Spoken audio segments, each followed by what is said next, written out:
Eu quero convidar você a abrir a sua Bíblia no livro de Atos dos Apóstolos, no capítulo 1. Nós vamos ler um pequeno trecho que vai do versículo 4 até o versículo 8. Atos, capítulo 1, do verso 4 até o verso 8. O texto também será projetado nessa TV aqui atrás. Caso você prefira acompanhar a leitura por aqui, fique à vontade. Diz assim esse trecho da palavra de Deus.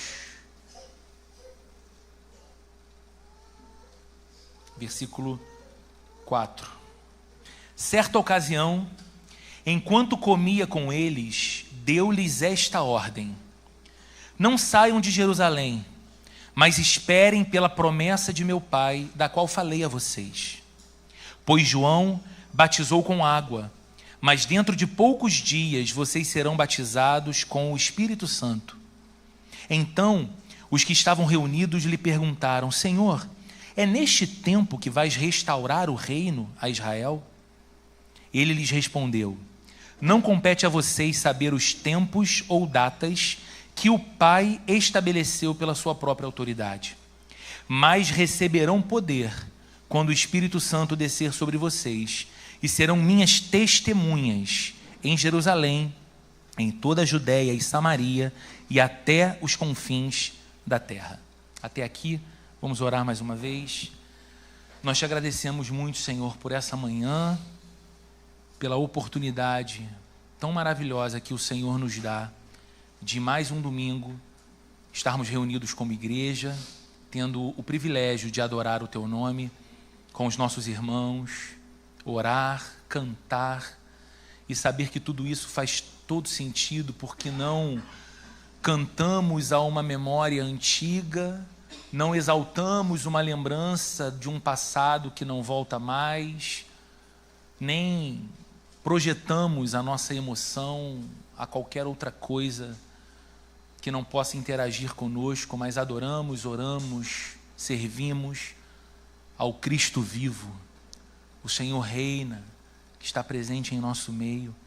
E agora eu te peço, Espírito Santo, que o Senhor esteja com cada um de nós nessa manhã, nos conduzindo durante a exposição do texto bíblico, de modo que possamos, através da Tua palavra, escutar a Tua voz e receber da Tua direção para as nossas vidas. Em nome de Jesus. Amém. Deixa eu te fazer uma pergunta. Se Jesus aparecesse agora, nesse exato momento, bem diante dos seus olhos, em carne e osso, e permitisse que você fizesse para Ele uma pergunta, que pergunta você faria para Jesus? Essa é uma daquelas perguntas que fazem a imaginação da gente correr solta nessa hora, né? Caramba, agora sim, plim, Jesus apareceu na minha frente, eu estou olhando para Ele e eu posso fazer uma pergunta. Tantas coisas misteriosas, né, que a gente pode querer respostas, né? Tanta coisa que a gente não entende que acontece e a gente pode perguntar para Jesus, né? Talvez, Senhor, me explica, como que o Botafogo perdeu o Campeonato Brasileiro de 2023? Sabe, esses mistérios assim que a gente não consegue entender muito bem, ou então perguntas mais sérias, talvez porque essa tenha angustiado mais o meu coração do que o seu, provavelmente. O que você perguntaria para Jesus? Esse texto que nós acabamos de ler foi escrito por Lucas. Bem aqui no comecinho do livro de Atos, nos diz qual foi a pergunta que os discípulos de Jesus quiseram fazer para Ele, instantes antes de Jesus subir aos céus, bem diante dos olhos deles. Nos instantes finais de Jesus com os seus discípulos, após ressuscitar, os discípulos percebem a necessidade de fazer uma pergunta. E o texto nos diz que pergunta foi essa que eles fizeram. Após a ressurreição, o Senhor Jesus esteve com os seus discípulos por um período de 40 dias, mais ou menos, falando com eles acerca do reino de Deus. os discípulos viram Jesus pendurado numa cruz. Os discípulos viram o túmulo vazio. E num determinado instante, enquanto eles estavam todos reunidos, amedrontados com tudo que estava acontecendo na cidade, naqueles dias em que Jesus fora crucificado, o Senhor aparece no meio deles, na casa em que estavam, dizendo: paz seja com vocês. E ali começa então uma breve jornada de 40 dias. Por 40 dias eles têm evidências, eles testemunham: Jesus está vivo, ele venceu a morte. Ele está aqui bem diante de nós, nós podemos tocá-lo, nós podemos ver as marcas das feridas da sua crucificação. E Jesus passa 40 dias falando com eles acerca do reino de Deus, o reino que ele veio inaugurar entre os homens, a realidade desse reino de Deus. E aí, quando se aproxima o momento de sua partida, em que ele subiria aos céus à vista de todos eles, Jesus dá uma ordem aos seus discípulos. Nós lemos isso no verso 4, ele diz: não saiam de Jerusalém. É um comando. Não saiam de Jerusalém, mas esperem pela promessa de meu Pai, da qual falei a vocês. E ele segue dizendo: pois João Batista, primo de Jesus, batizava ou batizou com água, mas dentro de poucos dias vocês serão batizados com o Espírito Santo. Olha, não saiam de Jerusalém, continuem na cidade aguardando o cumprimento da promessa do meu Pai, que eu disse para vocês, que enviaria o meu Espírito sobre vocês. Porque João Batista batizava vocês, selou a vida de vocês como uma vida marcada por Deus e para Deus, através da água. Mas agora vocês vão receber um outro batismo, vocês vão receber o selo do Espírito Santo na vida de vocês. E aí, gente, talvez, tendo em mente tudo que os profetas do Antigo Testamento haviam anunciado sobre o dia do derramar do Espírito do Senhor, sobre o dia da manifestação do Messias, o ungido de Deus que viria libertar o povo de Deus e liderar o povo de Deus em triunfo, como profetizaram Oséias, Isaías, Joel. Talvez movidos por essa memória religiosa deles, da história do seu próprio povo, os discípulos então fizeram a tal pergunta. Verso 6: Senhor, é neste tempo que vais restaurar o reino a Israel? Senhor, agora que o Senhor está dando para a gente uma espécie de agenda e cronograma, precisamos esperar um pouco de tempo, porque se cumprirá uma promessa do Pai, nós vamos receber o Espírito Santo, e é neste contexto, Senhor, é neste tempo que, enfim, Tu vais restaurar, porque Tu és o Messias, Tu vais restaurar o reino a Israel. Porque toda a esperança messiânica do judeu naquele tempo era de que o Messias, o Rei poderoso, seria levantado por Deus. E ele livraria Israel do domínio de seus opressores e restituiria Israel a um papel de protagonismo entre todas as nações da terra. E Jesus não é recebido por muitos dos seus conterrâneos justamente porque eles esperavam um rei poderoso. E Jesus vem dizendo que não tinha nem onde encostar a cabeça para descansar. E Jesus vem dizendo que o reino dele não era desse mundo. E Jesus começa a causar uma espécie de revolução no interior das pessoas que o ouviam, mas ele não mexia com o poder estabelecido, ele não mexia com o império, ele não mexia com as autoridades religiosas ali instituídas, ele não propôs uma revolução armada, ele não propôs uma revolução política. Ele veio propondo uma revolução espiritual. E os discípulos creram nele, testemunharam sobre ele, mas agora, nesse momento, fazem a pergunta: então, Senhor, a tua última obra, a última coisa que parece que falta para nós, é neste tempo que o Senhor vai restaurar o reino a Israel? A razão dessa pergunta é porque eles pensavam, ainda pensavam, no reino de Deus em termos terrenos. Eles pensavam no reino de Deus restrito às fronteiras de Israel, mesmo Jesus tendo ensinado durante 3 intensos anos a eles, andando com eles, que o reino de Deus que ele veio inaugurar vai além das fronteiras geográficas, mas que é um reino, sobretudo, espiritual, com implicações terrenas.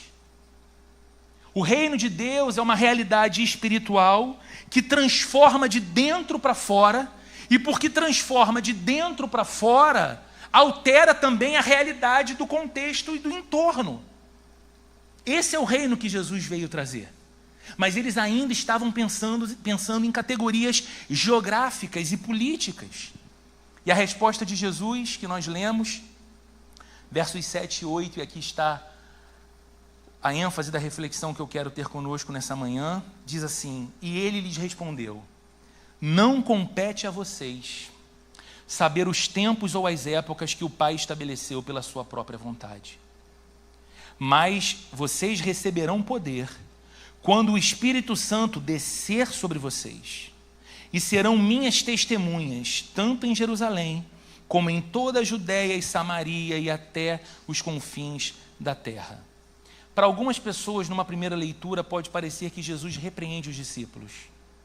Vocês estão fazendo uma pergunta tola. Não compete a vocês saber dessas coisas.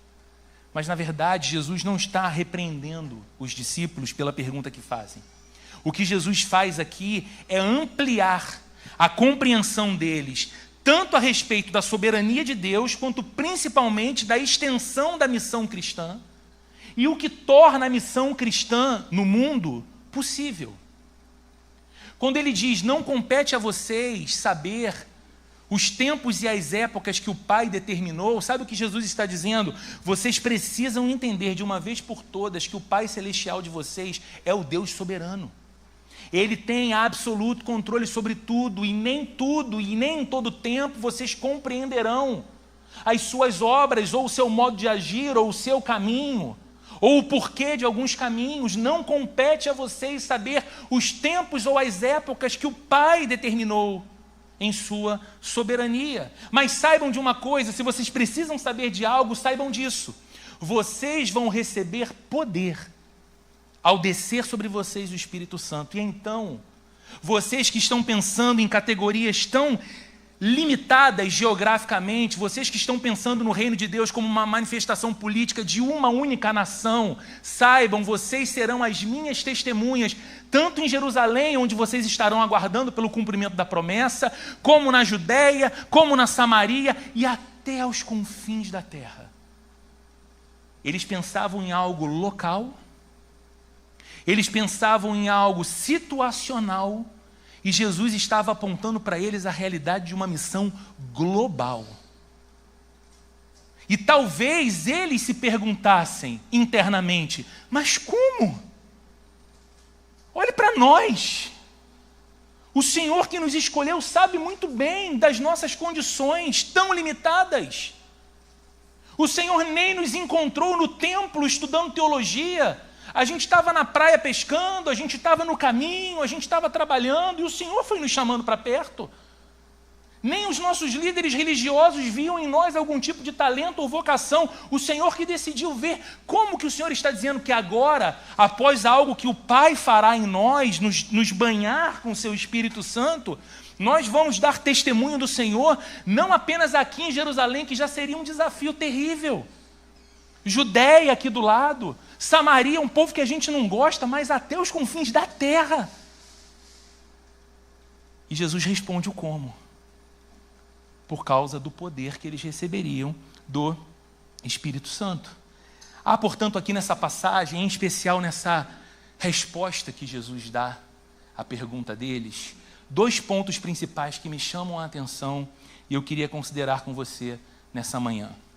E os 2 vão aparecer aqui enquanto eu falar. O primeiro é esse: ser discípulo precede o fazer discípulos. Ser discípulo de Jesus precede, vem primeiro do ato de fazer discípulos para Jesus. Precisa ficar claro para nós, à luz desse texto, que dar testemunho de Jesus é uma missão que os discípulos recebem e não as multidões. Todo o ministério de Jesus, durante os seus 3 intensos anos de ministério público, foi cercado pelas multidões. Onde Jesus chegava, as multidões se acotovelavam para estar perto dele. As multidões queriam testemunhar os milagres, as multidões queriam experimentar da cura, as multidões queriam comer dos pães e peixes que se multiplicavam, as multidões queriam ouvir as respostas desconcertantes que ele dava às indagações dos religiosos dos seus dias. As multidões estavam ali, e no meio da multidão tinha ali os discípulos de Jesus. Mas nem toda a multidão era constituída de discípulos. Mas aqui, no texto que nós estamos lendo, que fala dessa comissão de dar testemunho de Jesus ao redor do mundo, proclamar Jesus ao redor do mundo, não é uma comissão que ele fala do alto de uma tribuna para uma grande multidão, mas ele fala assentado à mesa enquanto fazia uma refeição com os seus discípulos. Porque o chamado para dar testemunho de Jesus é um chamado para discípulo, não para a multidão.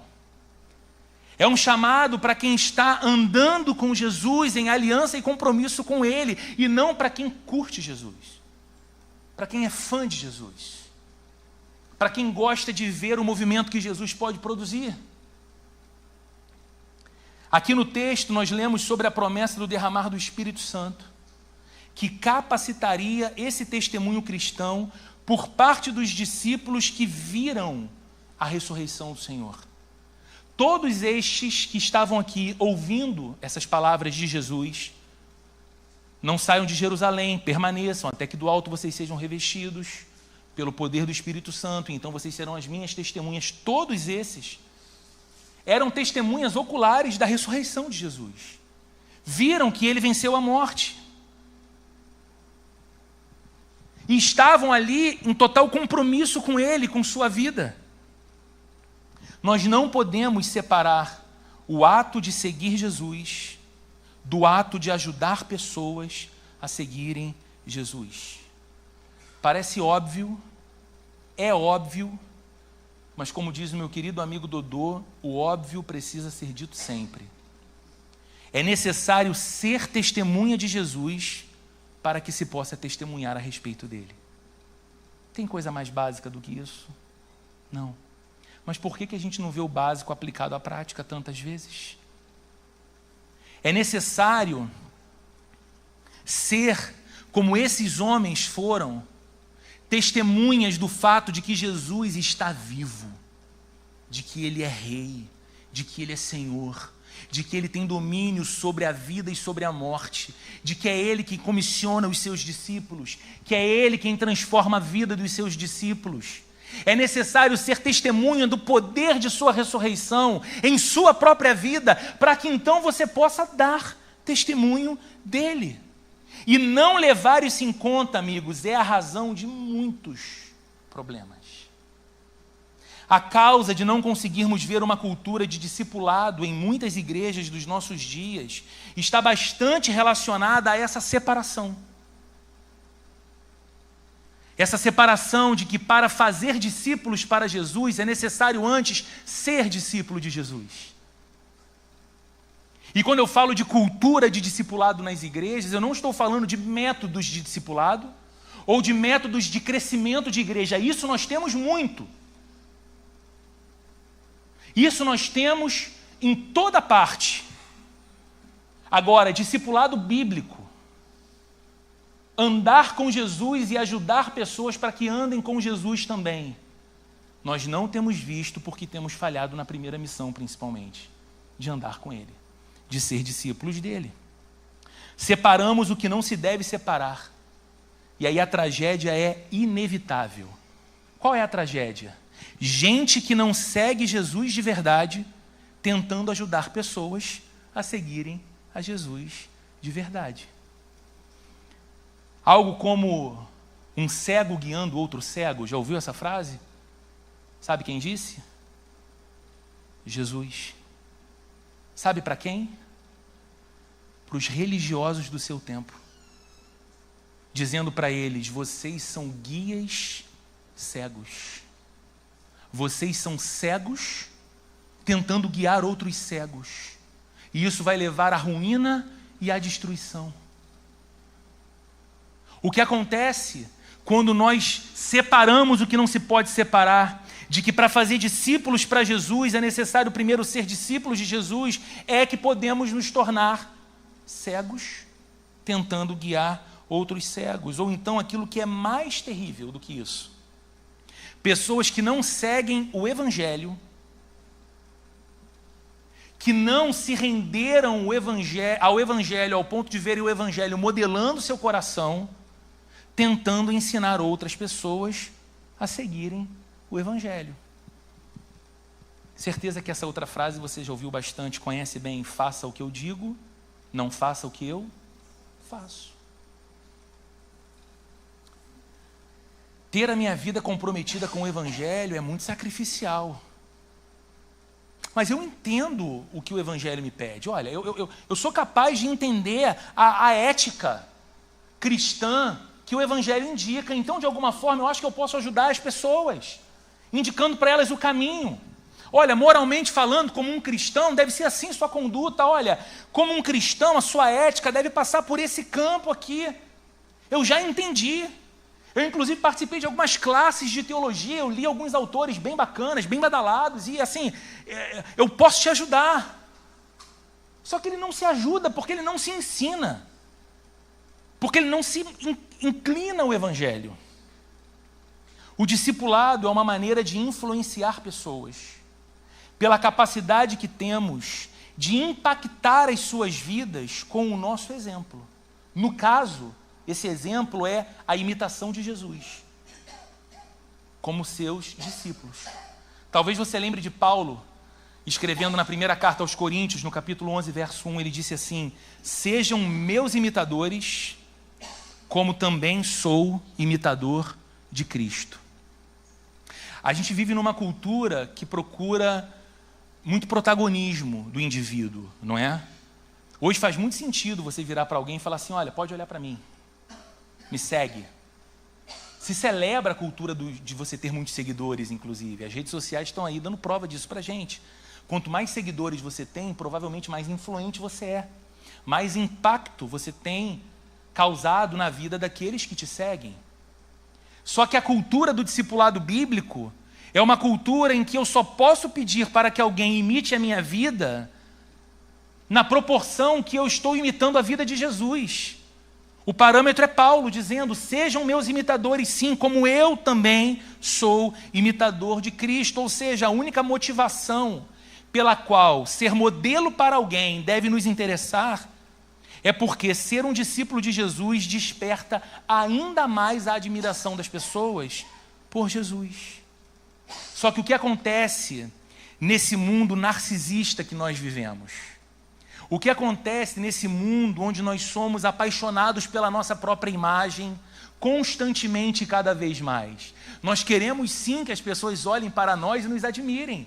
Nós queremos sim que as pessoas olhem para nós e exaltem as nossas virtudes cristãs. Nós queremos sim dizer, ainda que sem palavras, que temos a capacidade de ensinar e instruir outros no caminho. Mas será que a gente está disposto a dizer: olhem para mim e façam o que eu digo, porque eu também tenho imitado a Cristo? Eu tenho sido alguém caracterizado, marcado pela minha imitação de Jesus. Eu tenho sido alguém que de alguma maneira reflete a vida de Jesus, através da forma como eu trato o outro, através da palavra que sai dos meus lábios, através da forma como eu penso, da forma como eu cuido da minha casa.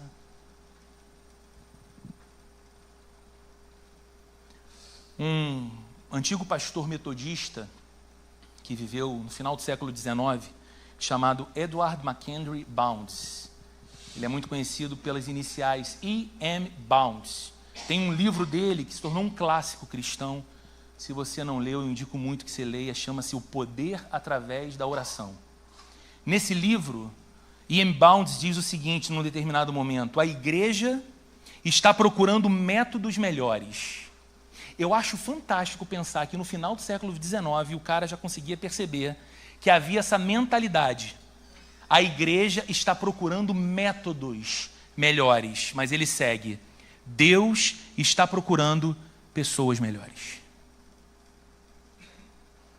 Quando a gente fala sobre cultura de discipulado, um tema como esse que nós temos refletido há mais de um mês aqui na igreja, ser e fazer discípulos de Jesus, é muito comum que se caia naquele lugar em algumas igrejas de vamos então estabelecer um método de evangelismo, um método de discipulado, um método para pequenos grupos ou células, onde nós temos métricas, alvos, objetivos, e então nós cumprimos esses alvos e vemos mais pessoas chegando, e aí a nossa igreja vai enchendo, e a gente vai vendo então que a comunidade está crescendo. E a gente só não sabe se ela está crescendo de multidões ou de discípulos de Jesus. Por quê? Porque às vezes a gente está focado demais no método, enquanto Deus está focado no coração. O método de Deus são pessoas. O método de Deus para o crescimento do reino são pessoas. O método de Deus para formar Jesus na vida do outro são pessoas. É discípulo fazendo discípulo. Então esse é o primeiro ponto que fica muito claro para mim nessa passagem. Porque essa missão de Jesus, de que a igreja é uma comunidade que dá testemunho dele no mundo, não é uma missão para multidões, mas para discípulos. É preciso ser discípulo para se fazer discípulos de Jesus. Segundo e último ponto, nós fazemos discípulos através do testemunho de Jesus sob o poder do Espírito. Como nós fazemos discípulos? Numa cultura que gosta de método, qual é o método do discipulado? Nós fazemos discípulos através do testemunho de Jesus, sob o poder do Espírito Santo. A missão da igreja, a razão da nossa existência, ouça isso com atenção, é dar testemunho do presente reinado e governo de Jesus que está assentado no trono celestial. A igreja não é uma comunidade de pessoas dizendo, olhem para o exemplo de Cristo que viveu há pouco mais de 2000 anos atrás. Veja o que ele disse, veja como ele viveu, veja como ele voluntariamente entregou a sua vida porque foi incompreendido pelos líderes religiosos e pelas autoridades políticas dos seus dias. Olhe, mirem no exemplo ético e existencial do Cristo de Nazaré. Não. Isso é bonito para o discurso, mas não é isso. Não é isso de que se trata a missão da igreja. A missão da igreja é dar testemunho do fato de que o Cristo que subiu numa cruz e morreu no lugar dos pecadores, ressuscitou ao terceiro dia e vive para todo sempre. Ele é rei, ele é senhor e ele está exatamente agora assentado no trono desse universo. Reinos são erguidos e abatidos. Impérios se levantam e caem. Autoridades políticas fazem o seu nome na história, mas depois são esquecidos ou meramente lembrados pelos livros, mas o reino de Jesus permanece para sempre. Ele está acima de qualquer autoridade, ele está acima de qualquer domínio humano, ele está acima de qualquer sistema político, ele está acima de qualquer pessoa. Ele é rei dos reis e senhor dos senhores. Não é isso que a gente declara com tanta frequência, também nas nossas canções? A missão da igreja é dar testemunho dessa realidade. João Calvino, a principal mente teológica da reforma protestante, dizia que é tarefa da igreja visível tornar visível o reino invisível de Cristo, para manifestar às pessoas como seria viver numa comunidade governada por Jesus. Eu vou repetir. Olha o que dizia Calvino. A missão da igreja visível, aqui está uma expressão da igreja visível de Jesus no mundo. A missão da igreja visível é tornar visível o reino invisível de Cristo, para que possa assim manifestar às pessoas o que é viver numa comunidade governada por Jesus. Então você percebe a responsabilidade que nós temos? A responsabilidade que nós temos não é a de apenas dizer que Jesus morreu, ressuscitou ao terceiro dia, subiu aos céus e está assentado à direita de Deus e que um dia virá outra vez para julgar todas as coisas e estabelecer eternamente o reino. Nós não apenas declaramos isso, mas nós encarnamos essa verdade e passamos a viver um estilo de vida pautada por essa verdade. Porque é assim que a igreja visível dá evidências visíveis desse reino que ainda é invisível aos homens, ainda é invisível ao mundo, ensinando então ao mundo como é uma espécie de vida debaixo do governo e do senhorio de Jesus. Como eu caminho, como eu vivo, como eu educo filhos, como eu vivo casamento, como eu ganho dinheiro, gasto dinheiro, como são as minhas responsabilidades sociais, uma vez que eu entendo que estou debaixo do senhorio de Jesus. Somos assim chamados para dar testemunho de um reino baseado em justiça, verdade, misericórdia e amor. E estas 4 coisas não servem apenas no discurso. Elas precisam ser tornadas visíveis. O nosso zelo por aquilo que é justo, porque aquilo que é justo reflete o caráter de Deus. O nosso zelo por aquilo que é verdadeiro, porque Deus é o Deus de toda verdade, nele não há engano algum. O nosso zelo por aquilo que exerce misericórdia, porque o nosso Deus é o Deus de toda misericórdia, Pai de toda compaixão. E o nosso zelo por aquilo que comunica o amor de Deus, porque não há nada que defina melhor quem Deus é do que o seu caráter amoroso. Mas note, se nós tentarmos cumprir essa tarefa pelo nosso próprio esforço, sob o nosso próprio poder, baseados em nossos próprios recursos ou em nossas condições, o que vai acontecer? Falharemos. Tudo que nós dissemos agora sobre esse testemunho de Jesus no mundo, sobre tornar visível o reino invisível de Cristo, se nós assumirmos que é possível fazer isso acontecer pelo nosso empenho humano, pelas nossas estratégias humanas, nós falharemos e falharemos miseravelmente. A razão para o derramamento do Espírito Santo não é fazer com que você e eu nos sintamos mais espirituais.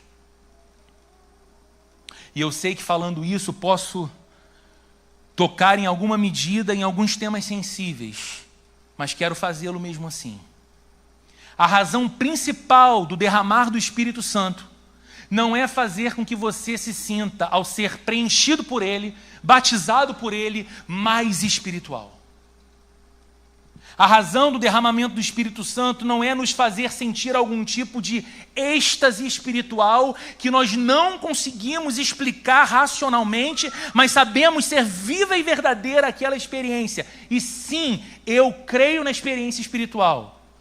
Sim, eu creio que o Espírito Santo se move poderosamente. Sim, eu creio que o Espírito Santo distribui dons entre a igreja e que os dons manifestos são para a edificação do corpo de Cristo. Sim, eu creio que Deus realiza milagres e prodígios e diariamente eu mesmo oro por milagre em minha própria vida. Sim, eu creio no poder do Espírito Santo.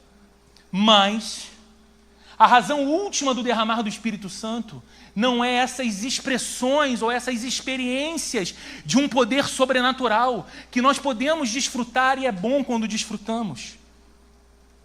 Nós recebemos o Espírito Santo, pois é somente assim, cheios do Espírito Santo, que nós podemos fazer o trabalho para o qual Jesus comissionou a sua igreja.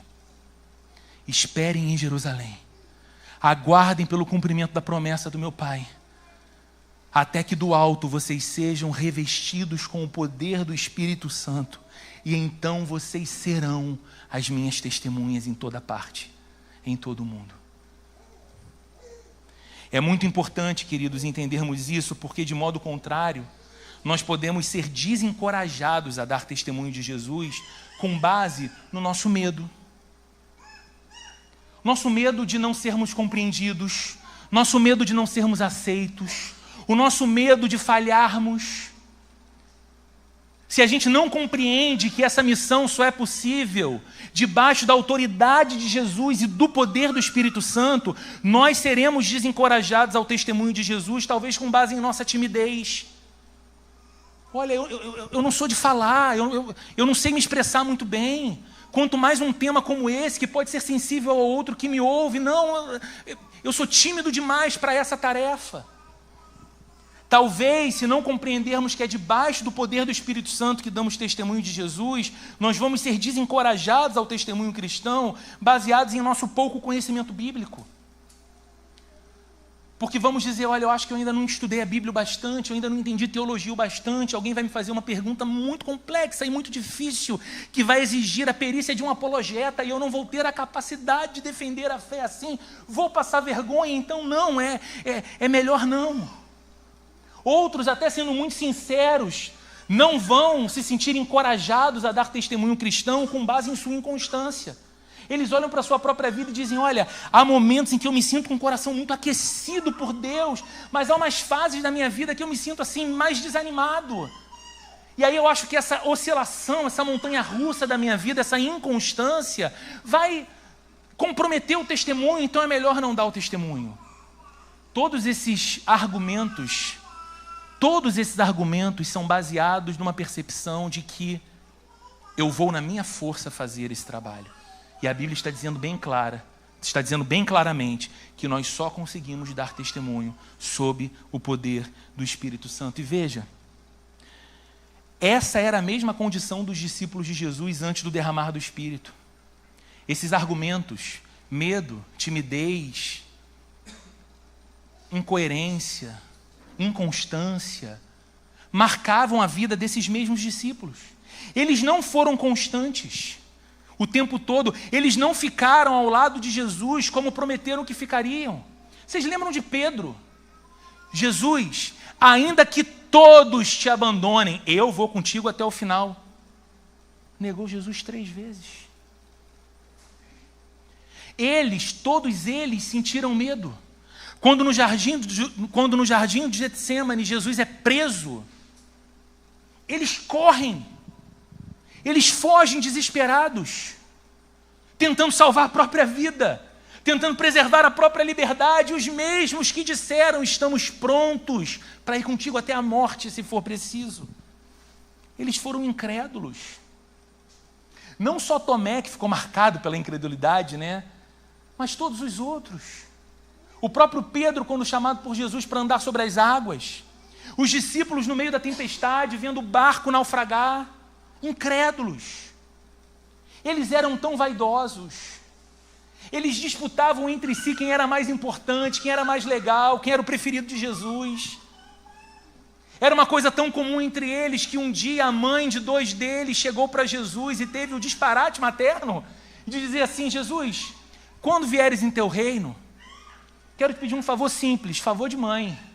Faça com que um filho meu se assente à sua direita e outro à sua esquerda. Que eles são meninos tão bons, criados com tanto amor, eduquei tão bem, eu tenho certeza que o Senhor não vai encontrar auxiliares melhores para o teu reino eterno. Bota um na tua direita, outro à tua esquerda. Vaidosos. Tantas vezes eles agiram de modo carnal, agiram de modo não espiritual. Agora veja, são estes mesmos homens que recebem o Espírito Santo e vão de modo destemido. Os mesmos antes amedrontados discípulos vão agora de modo destemido testemunhar sobre Jesus e o Evangelho para todas as pessoas, em toda parte, independente dos perigos, das ameaças e de toda a hostilidade que enfrentaram. Por que eles fizeram isso? Como essa transformação se deu? Eles receberam poder. O Espírito Santo derramado era o poder capacitador. Não era algo gerado por eles, mas uma capacitação vinda do próprio Deus para que pudessem ser testemunhas em círculos cada vez maiores. E aí, se você segue depois a leitura do livro de Atos, você vai percebendo esse movimento. Eles começam em Jerusalém e eles vão pregando com ousadia, com intrepidez. Eles sofrem ameaças e dizem, não vamos nos calar. Então a ameaça esquenta ainda mais e começa uma perseguição. Então os cristãos são espalhados.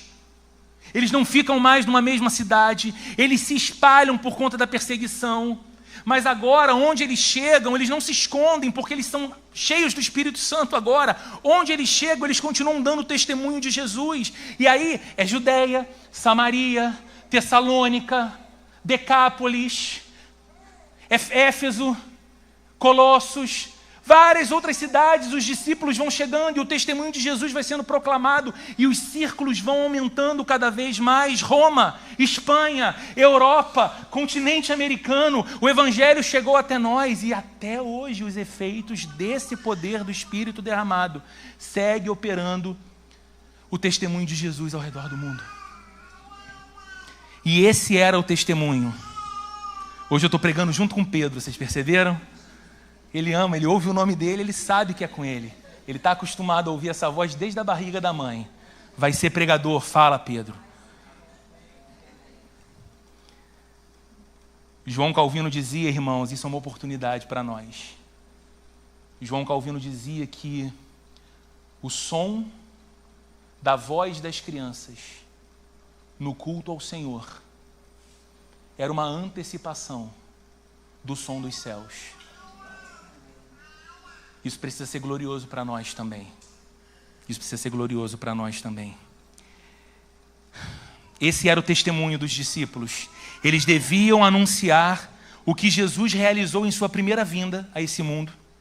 Compartilhar como isso impactou as suas próprias vidas individualmente e chamar outras pessoas para o arrependimento e a fé, preparando essas pessoas para a volta de Jesus. Você percebe o que é o testemunho cristão? Jesus veio a esse mundo e ele veio com uma missão. A vinda dele a esse mundo produziu um impacto transformador na minha vida. Eu passo a falar disso. E eu convido as pessoas para que se arrependam de uma vida de costas para Deus e creiam na oferta gratuita de salvação que o Filho de Deus lhes oferece, alertando elas que há de chegar o dia em que Jesus vai voltar. E todos nós nos depararemos com Ele para dar conta de nossa própria vida. Aqui então está uma maravilhosa definição do que a igreja é, meus amigos. A igreja é ou deveria ser esse povo peregrino de Deus, que está em movimento, correndo para os cantos desse mundo. Está achando o mundo grande demais? Correndo para os cantos desta cidade. Acha a cidade grande demais? Correndo pelas ruas deste bairro, para convocar homens e mulheres, crianças, jovens, adultos, idosos, para que se reconciliem com Deus, pois o tempo está passando e todos nós teremos um encontro final com Jesus. A igreja jamais deveria ser entendida de outra forma que não pela perspectiva, ao mesmo tempo, de ser uma comunidade missionária e escatológica. Vou explicar. A igreja está em missão. Aquilo que eu recebi, eu devo passar a outros. Aquilo que eu aprendi de Jesus, eu devo ensinar a outros. Aquilo que transformou a minha vida, é desejo de Deus que transforme a vida do outro. E eu sou um instrumento nas mãos de Deus para esse movimento. Então a igreja ela é missionária. Eu sou um missionário, você é uma missionária no lugar em que Deus te estabeleceu. Mas ao mesmo tempo a igreja tem uma profunda consciência escatológica. Ela olha para o fim de todas as coisas. O que isso significa? Por que a igreja faz missão? A igreja faz missão porque Jesus está voltando. E eu sei, amigos, que nós não cantamos muito mais sobre isso. E eu sei que parece que nós desistimos de pensar sobre essa realidade. Mas os sinais estão todos aí e Jesus está voltando. E há muitos filhos e filhas de Deus ainda na escuridão, esperando o anúncio do Evangelho para que o Espírito Santo toque seus corações e eles sejam então incluídos na família da fé. Então a igreja se move no mundo e os discípulos de Jesus fazem discípulos para Jesus baseados em senso de urgência. Urgência e amor. Concluindo, como tudo isso é possível? Como nós podemos ser uma comunidade de discípulos que tem consciência missionária e senso de urgência escatológica? Como nós podemos fazer discípulos de Jesus através do testemunho das coisas que temos vivido com Jesus e aprendido com Jesus. Como é possível? E eu preciso que você ouça isso com muita atenção. É possível sermos uma igreja de consciência missionária e urgência escatológica, porque nós estamos debaixo da autoridade de Jesus. É possível fazermos discípulos para Jesus, porque nós estamos debaixo da autoridade de Jesus. Lembra no final do Evangelho de Mateus? Essa mensagem foi pregada aqui no último domingo pelo pastor Moisés. Quando Jesus comissiona a igreja para que vá pelo mundo pregando o Evangelho, o que ele diz antes? Todo o poder me foi dado, nos céus e na terra. Por causa disso vão e façam discípulos de todas as nações. Nós não vamos em nosso nome. Nós não vamos em nome da Plena Rio, nós não vamos em nome da teologia calvinista, nós não vamos em nome dos pentecostais, nós não vamos num nome humano, nós não vamos numa bandeira humana, nós vamos debaixo da autoridade de Jesus que disse: todo o poder me foi dado e vocês estão debaixo do meu poder, vão e façam discípulos. Só é possível porque estamos debaixo da autoridade de Jesus. Só é possível porque não dependemos assim das nossas forças e das nossas condições. Olhe, por favor, para a sua Bíblia e olhe para esses discípulos. Olhe para esses discípulos simples, desprezados em sua própria cultura. Gente, humanamente falando, sem valor recebido. Pessoas que foram falhas, que tropeçaram, que vacilaram muitas e muitas vezes. Pessoas que não tinham todo o recurso, nem toda a bagagem de formação religiosa para esse tipo de trabalho. Se fosse pelo poder das condições e das forças deles, o Evangelho não teria chegado até nós. É possível porque o Espírito Santo foi derramado. E é possível que você faça discípulos para Jesus e seja de fato um discípulo de Jesus, porque o Espírito Santo foi derramado sobre você também, de modo que podemos ser testemunhas do Senhor. Podemos ser testemunhas do Senhor no lugar em que nós estamos. Eu quero encerrar com um pensamento, um trecho de algo que foi falado pelo pastor Ronaldo Lidório algum tempo atrás. Isso vai ser projetado aqui. O pastor Ronaldo Lidório é um pastor presbiteriano, missionário presbiteriano, uma inspiração de Deus para a vida de muitos de nós. E ele disse isso certa vez, na caminhada, a caminhada cristã, a caminhada de discípulos de Jesus. Lembre-se de que aqueles discípulos fracos, temerosos e incrédulos foram transformados em testemunhas de Jesus, exemplos de fé, missionários em lugares distantes e mestres dedicados. Eles usaram os seus talentos e foram fiéis até o último dia, quando finalmente se encontraram face a face com aquele que é o próprio caminho que eles andavam, o próprio Jesus. O que esse trecho de uma pregação do pastor Ronaldo Lidório nos ensina de que a semelhança daqueles discípulos fracos, temerosos e inconstantes, mas que foram transformados pelo Espírito Santo e tornaram-se mensageiros fiéis do Evangelho e colocaram os seus dons à disposição do Senhor para serem testemunhas do Senhor e fizeram da jornada de sua vida uma jornada intencional de o que fizessem e por onde passassem, dessem testemunho de Jesus até o dia que se encontrassem face a face com o próprio Cristo. A vida deles é a mesma inspiração para a nossa. Porque talvez você olhe para você e não veja em você mesmo os recursos. Eu quero te dizer, eu não vejo em mim nenhum recurso. Talvez você olhe e diga, mas eu tenho temores, eu tenho uma certa insensibilidade, eu sou inconstante. Eu digo para você, eu sou cheio de temores, muitas vezes insensível, também igualmente inconstante. A minha fé, assim como a sua, oscila. Não é pelo nosso poder ou competência que nós fazemos qualquer coisa. Não é no poder da estratégia humana que uma igreja é plantada, que uma igreja cresce. Não é na habilidade da nossa oratória que pessoas serão convencidas do Evangelho de Cristo. É sob o poder do Espírito Santo quando nós somos tomados pela consciência de que somos, acima de tudo, discípulos de Jesus, enviados como missionários ao mundo para fazermos discípulos para Jesus. Você se encontra e se encontrará com uma quantidade muito significativa de pessoas essa semana. Pessoas que eu não terei contato. Algumas delas talvez eu jamais tenha contato. Nem o Jurandir, nem o Anderson, nem o João, nem algum outro pastor que você conheça. Mas olha que coisa impressionante. Deus fez com que um missionário dele estivesse ao lado daquela pessoa. Você. Deus permitiu com que alguém falasse do poder transformador de pertencer a Jesus. Para aquela pessoa. Você. Então você pode, olhando menos para você e mais para a autoridade de Jesus e o poder do Espírito Santo que está sobre a sua vida, assumir esse compromisso de gastar a sua vida para ser primeiro um discípulo e, sendo discípulo, fazer discípulo para o Senhor. Amém? Vamos orar? Nós te louvamos, Senhor, por Tua palavra. A Tua palavra nos inspira na mesma medida que nos desafia. Naquilo que ela nos inspira, nós vamos até o Senhor com um coração grato demais, porque o nosso coração é despertado pela Tua palavra. E naquilo que ela nos desafia, nós também vamos ao Senhor clamando por misericórdia e confessando que em nós mesmos somos incapazes de fazer a Tua obra.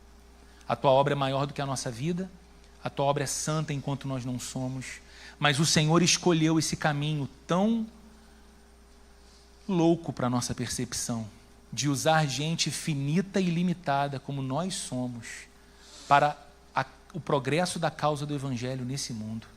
Gente que foi transformada pelo poder de Jesus, é chamada para convidar outros, para testemunhar desse poder de Jesus para outros, para que estes também se tornem discípulos de Jesus. Eu te peço uma coisa, Senhor, nessa manhã. Apaixona essa igreja pelo discipulado.